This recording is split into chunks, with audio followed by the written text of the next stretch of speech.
Well, what I do is a little bit different, and I'm going to start off with something a little strange with you guys. Let me ask you all a question. You all will recognize this. What do I have? Key. What kind of Skeleton key. Exactly. Young kids don't realize this, but this is a key that used to go to every lock in your house, right? Yeah.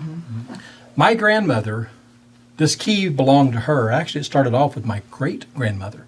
My great-grandmother was born in 1869 and died in 1949. I never met the lady. Didn't know her. This key was passed down from her to my grandmother. Take a look at it. When my grandmother passed away, it was passed down to my mom. Mm-hmm. When my mom passed away, it was passed down to me.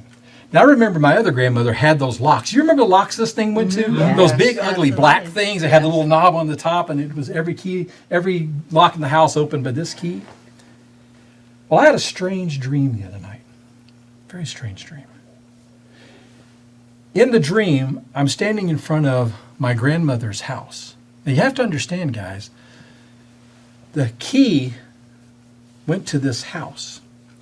This house burned when my grandmother was 4 years old.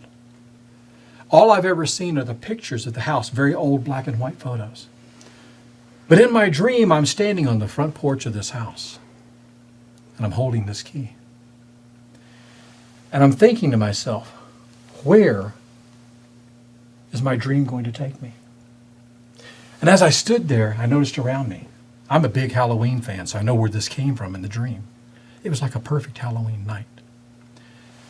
The moon was huge in the sky, shining down on the house, creating shadows.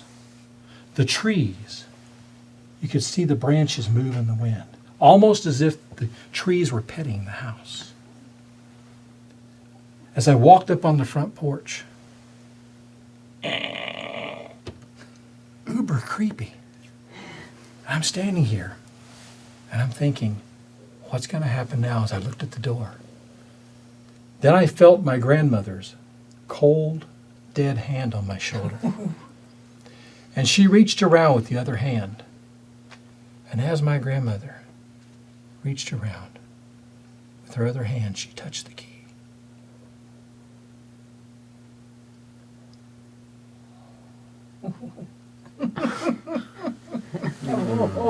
Needless to say, I backed up. Guys, I'm not going to lie, I might have peed myself a little. I'm just throwing it out there because it wasn't exactly what I was expecting. The door swings open, and here's the thing. I was disappointed. I had made the dream too dark. There was not enough light from the moonlight to really capture what was inside the house.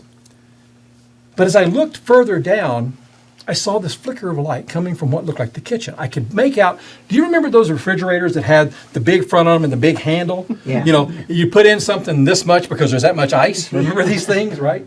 And I could see it over in the corner in this flicker of light in the kitchen. So I walk over, and in there in the kitchen is a table. Remember the tables with the scallops on the legs? I mean, this was a flashback and a half. And the weirdest thing about this was, you two were sitting at the table. I had not met you all at all until today. So I'm like, who are these folks and why are they in my dream? Okay. So I'm standing there, and my grandmother walks in. But now instead of being dead, she's like I remember her. She's got on an apron, you know, and she's like reaching in her pocket. And I'm like, cool. I know what's going to happen now. I'm going to wind up getting cookies. No. She throws these out. I'm like, I can't escape this even in my dreams, guys. But what happened was, she looks at you guys. She looks at me and she goes, now I knew what that meant. She wanted me to perform for you guys. I knew what my grandmother could do to me when I disobeyed her when she was alive.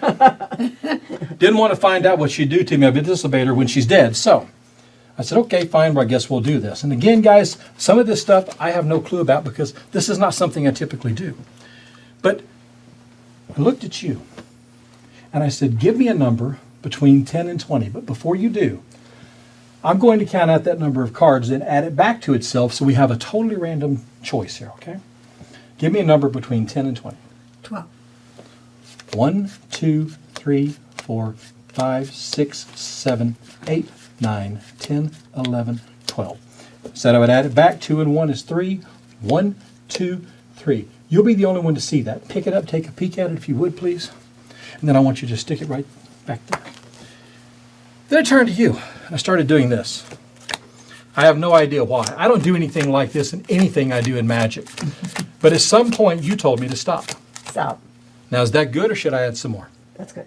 That's exactly what you said in the dream. This is working out wonderful. Okay. Then I did this. Started dealing it down into 2 piles. And again, I have no idea why, guys. This is something, again, it's just not my style. It's not my thing to do. But I'm like, I'm just going to let the dream go where it goes. Okay. You've given me a number totally random. You could have picked anything. For example, if you would have said 17, 7 and 1 is 8, you'd have gotten the 8th card down. You said 12, 3rd card down. You could have stopped me anywhere. In fact, you did. I gave you the option. Do you want to add more cards? And you said no. There can't be 2 of this card in the deck unless I'm cheating, and I'm not, nor was I in my dream. But if you guys live up to what happened in my dream, you have picked 2 cards that will tell us what this card is. Let me show you what I mean. Is your card a jack? Yes, sir. The Jack of Spades. Yes, it is. Would you show everybody, please?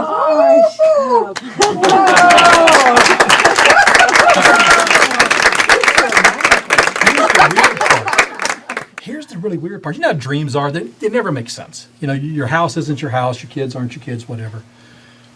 If you had stopped me that much sooner, these would have been your top cards.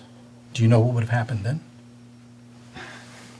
Absolutely nothing. Oh my God! Because there's no place you could have stopped me. No other number she could have given me that would have made this work out, no matter how you slice it.